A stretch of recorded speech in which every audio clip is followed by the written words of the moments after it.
بسم اللہ والحمد للہ والصلاة والسلام علی ابی القاسم محمد ابن عبداللہ خاتم النبیین۔ ذرا ایک لمحے کے لیے بس تصور کریں کہ ایک انسان سارا دن اپنے کاندھوں پر پتھروں سے بھرا ایک بھاری بیگ اٹھائے پھر رہا ہے۔ یہ تو بہت تھکا دینے والا کام ہوگا۔ بالکل، وہ تھک چکا ہے، اس کے پٹھے درد کر رہے ہیں، لیکن وہ اس بیگ کو نیچے رکھنے پر تیار نہیں ہے، کیونکہ اس نے خود کو یہ یقین دلا رکھا ہے کہ یہ بوجھ اٹھا کر دراصل وہ کسی دوسرے شخص کو سزا دے رہا ہے۔ صحیح، مطلب سننے میں یہ بات کتنی غیر منطقی لگتی ہے۔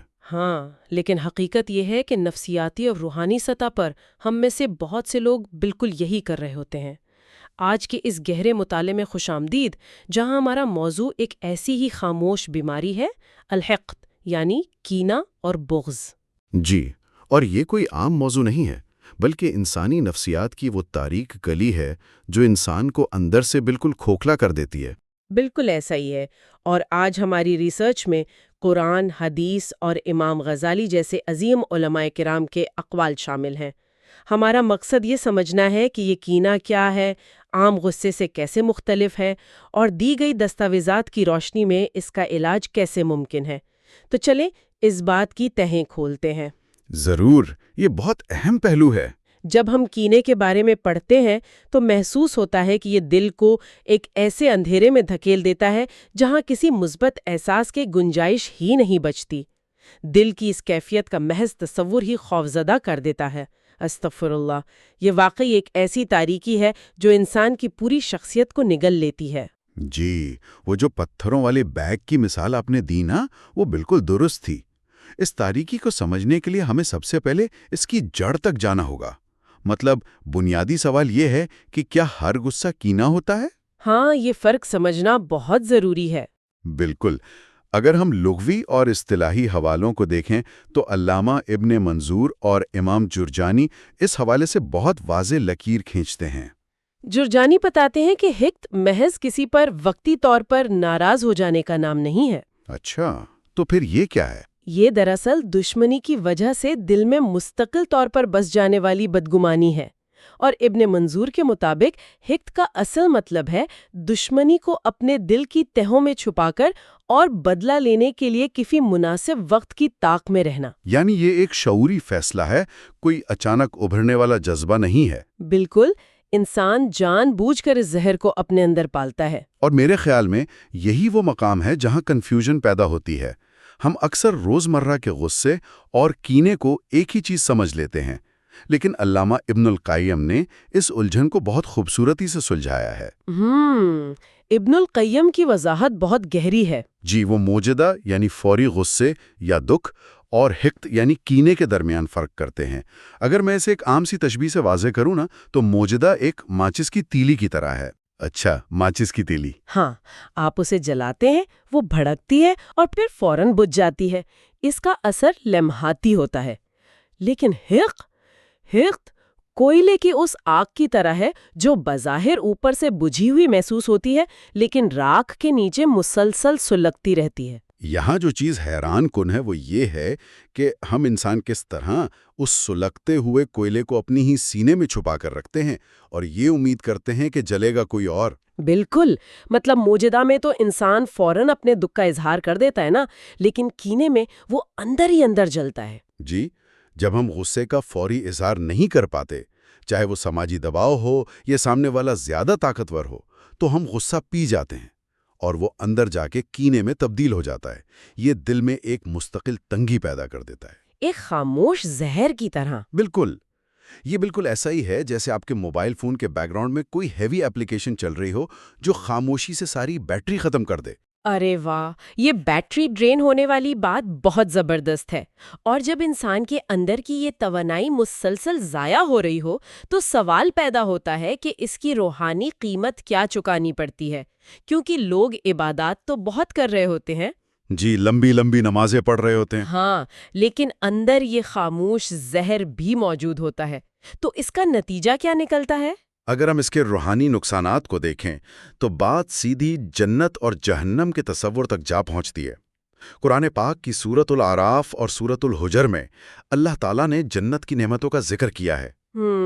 وہاں ایک انتہائی دلچسپ بات فرمائی ہے، وَنَزَعْنَا مَا فِي صُدُورِهِم مِّن غِلٍّ، یعنی اللہ فرماتا ہے کہ ہم جنتیوں کے سینوں سے کینہ نکال دیں گے۔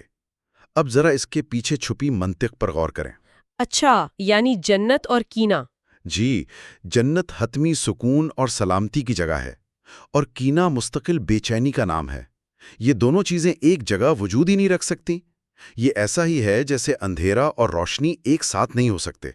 یہ بات انسان کو واقعی جھنجھوڑ دینے کے لیے کافی ہے، اور اسی سے مجھے ریسرچ میں موجود وہ حدیث یاد آ رہی ہے جو سوموار اور جمعرات کے حوالے سے ہے۔ ہاں، اعمال پیش کیے جانے والی حدیث۔ جی، حدیث کے مطابق یہ وہ 2 دن ہیں جب اللہ کی بارگاہ میں انسانوں کے اعمال پیش کیے جاتے ہیں اور بخشش کے فیصلے ہوتے ہیں، لیکن حیرت انگیز طور پر ہر اس شخص کی بخشش روک دی جاتی ہے جس کا اپنے کسی بھائی کے ساتھ کینہ ہو۔ بالکل، فرشتے کہتے ہیں کہ ان کا معاملہ مؤخر کر دو یہاں تک کہ یہ صلح کر لیں۔ ذرا اس پر غور کریں، ایک انسان راتوں کو اٹھ کر تہجد پڑھ رہا ہے، روزے رکھ رہا ہے، لیکن محض کینے کی ایک گرہ کی وجہ سے اس کی بخشش کی پوری فائل ہولڈ پر رکھ دی جاتی ہے۔ استغفر اللہ، یہ تو اپنی ہی زندگی بھر کی محنت پر اپنے ہاتھوں سے پانی پھیر دینے والی بات ہے۔ بے شک، اور یہی وجہ ہے کہ علماء کرام اسے ایک ایسا بھاری بوجھ قرار دیتے ہیں جو انسان بغیر کسی مجبوری کے اپنے سر پر لاد لیتا ہے۔ بالکل۔ کچھ علماء نے اسے ایسے بیان کیا ہے جیسے کسی نے اپنے سر پر گرم پتھروں اور سلگتے ہوئے تانٹوں کا بوجھ اٹھا رکھا ہو۔ اب آپ خود سوچیں، اگر ذہن پر ہر وقت یہ بوجھ سوار رہے تو کیا وہ کبھی سکون کی نیند سو سکتا ہے؟ ناممکن ہے، نیند تو اڑ ہی جائے گی۔ بالکل، یہ کیفیت انسان کے اعصاب کو اس حد تک تھکا دیتی ہے کہ وہ راتوں کو جاگتا رہتا ہے۔ استغفر اللہ، یہ کتنی بڑی بدقسمتی ہے کہ ایک انسان کسی اور سے بدلہ لینے کی آگ میں اپنی ہی نیندیں جلا کر راکھ کر دیتا ہے۔ اور آج کے دور میں یہ چیز بہت عام ہے۔ کوئی فیملی واٹس ایپ گروپ کا طنزیہ میسج ہو، انسان رات کے 3 بجے تک چھت کو گھورتا رہتا ہے۔ اب اگر کینے کا نتیجہ یہ بے خوابی ہے تو اس کے برعکس جو رویہ ہے وہ یقیناً بہت سکون دیتا ہوگا۔ جی بالکل۔ مجھے یہاں حضرت انس بن مالک اور حضرت عبداللہ بن عمر رضی اللہ عنہم کی وہ مشہور روایت یاد آ رہی ہے جس نے حقیقت میں دل کی صفائی کا مفہوم ہی بدل دیا۔ ہاں، وہ واقعہ جو انصاری صحابی کے بارے میں ہے، وہ دراصل اس پوری بحث کا مرکز ہے۔ جی، رسول اللہ صلی اللہ علیہ وسلم اپنے صحابہ کے ساتھ بیٹھے تھے اور فرمایا کہ ابھی تمہارے سامنے ایک شخص آئے گا جو جنتی ہے۔ اور ایک انصاری صحابی سامنے آئے، اور پھر مسلسل 3 دن ایسا ہی ہوا۔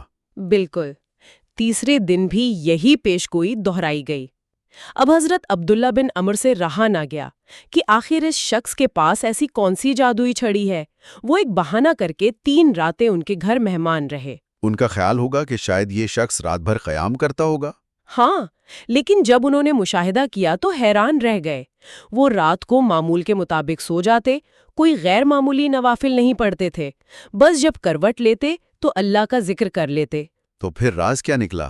جب 3 دن بعد انہوں نے خود ہی پوچھ لیا تو اس صحابی کا جواب تاریخ کے سنہرے حروف میں لکھے جانے کے قابل ہے۔ انہوں نے کہا کہ میرا کوئی خاص عمل تو نہیں، بس میں جب رات کو سونے کے لیے لیٹتا ہوں تو میرے دل میں کسی مسلمان کے لیے کوئی کھوٹ، حسد یا کینہ نہیں ہوتا۔ سبحان اللہ! اگر ہم اس کو بڑی تصویر سے جوڑ کر دیکھیں نا تو ہمیں سمجھ آتا ہے کہ سلیم الصدر یعنی صاف دل ہونا کوئی معمولی بات نہیں ہے۔ جی بالکل، یہ اندر کی جنگ ہے۔ ہاں، علماء کرام بتاتے ہیں کہ اپنی انا کو سائڈ پر رکھ کر کسی کی زیادتی کو درگزر کر دینا رات بھر کی نفلی عبادت سے کہیں زیادہ مشکل عمل ہے۔ ہم انسان اپنے زخموں کو سینت کر رکھتے ہیں۔ ہمیں لگتا ہے کہ غصہ چھوڑ دیا تو کمزور پڑ جائیں گے۔ بالکل۔ اس لیے اس ڈیفنس میکینزم کو توڑ کر ایک صاف دل کے ساتھ سونا انسان کو سیدھا جنت کا وارث بنا دیتا ہے۔ یہ بہت خوبصورت وضاحت ہے، لیکن یہاں ایک الجھن پیدا ہوتی ہے۔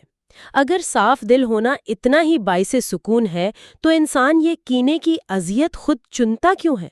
آخر انسان کے دل میں یہ بیج بویا کیسے جاتا ہے؟ یہ ایک بہترین سوال ہے۔ امام غزالی اور دیگر ماہرین نے اس پر گہری تحقیق کی ہے۔ وہ بتاتے ہیں کہ کچھ وجوہات تو واضح ہیں، جیسے پرانی دشمنی یا لمبی بحث، لیکن جو سب سے حیران کن وجہ ہے نا، جس پر ہمارا دھیان ہی نہیں جاتا، وہ ہے حد سے زیادہ مذاق کرنا ہے کہ جب انسان بہت زیادہ ہنسی مذاق اور طنز کرتا ہے تو وہ انجانے میں سامنے والے کی عزت نفس کو مجروح کر رہا ہوتا ہے۔ اس سے دلوں میں ایک دوسرے کی وہ ہیبت اور احترام ختم ہو جاتا ہے جو رشتوں کو جوڑے رکھتا ہے۔ اوہ، ہم تو دوستوں کی محفلوں میں طنز و مذاق کو بہت مثبت سمجھتے ہیں، ہم اسے روسٹنگ کہتے ہیں نا؟ لیکن اب جب آپ یہ بتا رہے ہیں تو مجھے سمجھ آ رہا ہے کہ ہم محفل میں طنزیہ جملے کستے ہیں، وہ مسکرا دیتے ہیں، لیکن اندر ان کی انا کو ٹھیس پہنچتی ہے۔ بالکل، اور چونکہ وہ اسی وقت جواب نہیں دے پاتے اس لیے وہ تلخی ایک گرہ بن کر دل میں بیٹھ جاتی ہے۔ استغفر اللہ، یہ تو واقعی آنکھیں کھول دینے والی بات ہے۔ غیر محتاط جملے اندرونی نفرت کا بیج بو دیتے ہیں۔ جی، اور اسی طرح حسد کینے کی ایک اور بہت بڑی جڑ ہے۔ علامہ محمد الغزالی نے حسد کا تعلق براہ راست ابلیس کے واقعے سے جوڑا ہے۔ اچھا، حضرت آدم علیہ السلام کے واقعے سے؟ ہاں، جب ابلیس نے دیکھا کہ حضرت آدم کو وہ مقام مل گیا ہے تو اس کے دل میں حسد پیدا ہوا، اور وہی حسد پھر ایک ابدی کینے میں تبدیل ہو گیا۔ جب انسان کسی کی نعمت کو دیکھ کر جلتا ہے تو وہ دراصل اللہ کی تقسیم پر معترض ہوتا ہے۔ صحیح، اور پھر یہی حسد غیبت کی طرف لے جاتا ہے۔ بالکل، کینہ انسان کو غیبت، چغلخوری اور سب سے خطرناک بات دوسروں کی مصیبت پر خوشی محسوس کرنے کی طرف لے جاتا ہے۔ کسی کے نقصان پر دلی راحت ملنا، استغفر اللہ، یہ اس بات کی علامت ہے کہ روح مکمل طور پر سیاہ ہو چکی ہے۔ یہ سب سن کر تو کینہ ایک مکمل برائی نظر آتا ہے، لیکن میری ایک الجھن ہے۔ ہم دیکھتے ہیں کہ دنیا میں حقیقی ظلم بھی موجود ہے۔ کیا ہماری آج کی ریسرچ میں کوئی ایسی صورت بھی بتائی گئی ہے جہاں بغض رکھنا جائز ہو؟ جی، اس حوالے سے دستاویزات بہت واضح لائن ڈرا کرتی ہیں۔ اصولی طور پر تو ایک مسلمان کا دوسرے مسلمان کے لیے دل میں کینہ رکھنا قطعی حرام ہے۔ تاہم کوئی استثناء ہے؟ ہاں، ذرائع یہ بتاتے ہیں کہ جو اسلام اور انسانیت کے صریح دشمن ہیں، جیسے وہ جو فلسطین میں مسلمانوں کا قتل عام کر رہے ہیں یا مساجد جلا رہے ہیں، ان کے ظالمانہ اقدامات کے خلاف دل میں بغض رکھنا جائز ہے۔ اچھا، مطلب ظلم کے خلاف؟ جی، یہاں تک کہ وہ ظلم سے باز آ جائیں یا اسلام قبول کر لیں، یعنی یہ بغض ان کے ظلم سے ہے، کسی ذاتی انا کا مسئلہ نہیں ہے۔ ٹھیک ہے، تو جو اصول سمجھ آ رہا ہے وہ یہ ہے کہ ذاتی اور روزمرہ کے معاملات پر مبنی کینہ ہر صورت تباہ کن ہے۔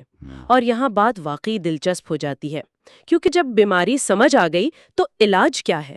مجھے ریسرچ میں نبی کریم صلی اللہ علیہ وسلم کی ایک بہت جامع دعا پڑھ کر سکون ملا۔ جی، وصل السخیمۃ قلبی۔ بالکل، وصل السخیمۃ قلبی، یعنی اے اللہ میرے دل کا کینہ نکال دے۔ یہ دعا ثبوت ہے کہ دلوں کا صاف ہونا اللہ کی مدد کے بغیر ممکن نہیں۔ دعا تو وہ کنجی ہے جس سے ہر تالا کھلتا ہے، لیکن اس کے ساتھ ساتھ کچھ بہت ہی عملی اقدامات بھی تجویز کیے گئے ہیں، مثلا تحائف کا تبادلہ کرنا۔ حدیث کا مفہوم ہے کہ تحفے دو، محبت بڑھے گی۔ تہادو تحابو، واقع تحفہ دینے کا عمل دفاعی حصار کو توڑ دیتا ہے۔ جی، جب آپ اس شخص کو تحفہ دیتے ہیں جس سے رنجش ہو تو آپ انا کو پگھلا رہے ہوتے ہیں۔ اس کے علاوہ سلام پھیلانا اور سب سے بڑھ کر غصے کو ابتدائی سٹیج پر ہی کنٹرول کرنا۔ جب انسان غصے میں بد کلامی کرتا ہے نا تو وہ سامنے والے کے دل میں کینے کی زمین ہموار کر رہا ہوتا ہے۔ استغفر اللہ، غصہ کس طرح کینے کی پہلی سیڑھی ہے۔ تاریخ میں ایسے کمال کے رول ماڈلز موجود ہیں۔ حضرت ابو بکر اور حضرت عمر رضی اللہ عنہم کے درمیان کسی بات پر وقتی رنجش پیدا ہو گئی، لیکن رد عمل دیکھیں، حضرت ابو بکر فوراً معافی مانگنے پہنچ گئے۔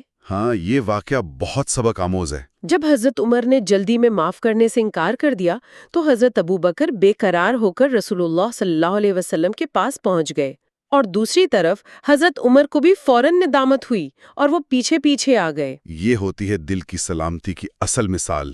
بالکل، کینہ بننے سے پہلے ہی صفائی کر لی گئی۔ اور اسی بھی آگے علامہ ابن تیمیہ کی حیرت انگیز مثال ملتی ہے۔ تصور کریں کہ ایک شخص آپ کا بدترین دشمن ہو، جس نے آپ کو قید کروایا ہو۔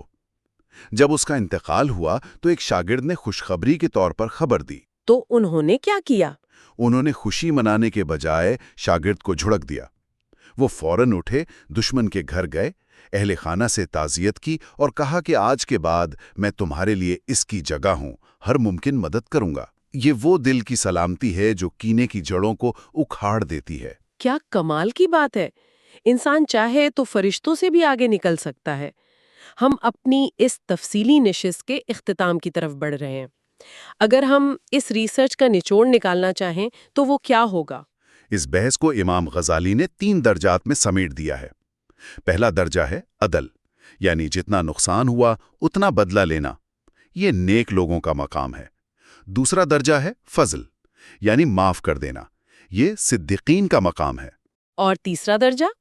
تیسرا درجہ ظلم ہے، یعنی بدلے میں حد سے بڑھ جانا، اور یہ رذیل لوگوں کا کام ہے۔ یہ درجہ بندی تو بہت زبردست ہے۔ ہم عام طور پر عدل کو ہی آخری منزل سمجھتے ہیں، لیکن دین ہمیں فضل کے درجے پر دیکھنا چاہتا ہے۔ میں تو یہی دعا کروں گی کہ اللہ ہمیں اس فضل والے مقام تک پہنچنے کی توفیق عطا فرمائے۔ استغفر اللہ، ہم تو اکثر عدل کے نام پر بھی تجاوز کر کے ظلم کر بیٹھتے ہیں۔ بالکل، اور یہیں میں ایک آخری بات سوچنے کے لیے چھوڑنا چاہوں گا۔ ذرائع بتاتے ہیں کہ کینہ انسان کو اندر سے کھا جاتا ہے، تو ذرا سوچئے، جب آپ کسی کو معاف کرتے ہیں تو کیا آپ واقعی اس پر کوئی احسان کر رہے ہوتے ہیں، یا دراصل آپ اپنے ہی ذہن کو اس قید خانے سے آزاد کر رہے ہوتے ہیں جو آپ نے خود اپنے لیے بنایا تھا؟ واقعی یہ ایک گہرا سوال ہے۔ معافی سامنے والے کے لیے رعایت نہیں بلکہ ہماری اپنی روحانی آزادی کا پروانہ ہے۔ آج کا یہ گہرا مطالعہ یقیناً ہم سب کے لیے اپنے اندر جھانکنے کا محرک ثابت ہوگا۔ آپ کے وقت کا بے حد شکریہ۔ اللہ ہمیں سلیم القلب بننے کی توفیق دے۔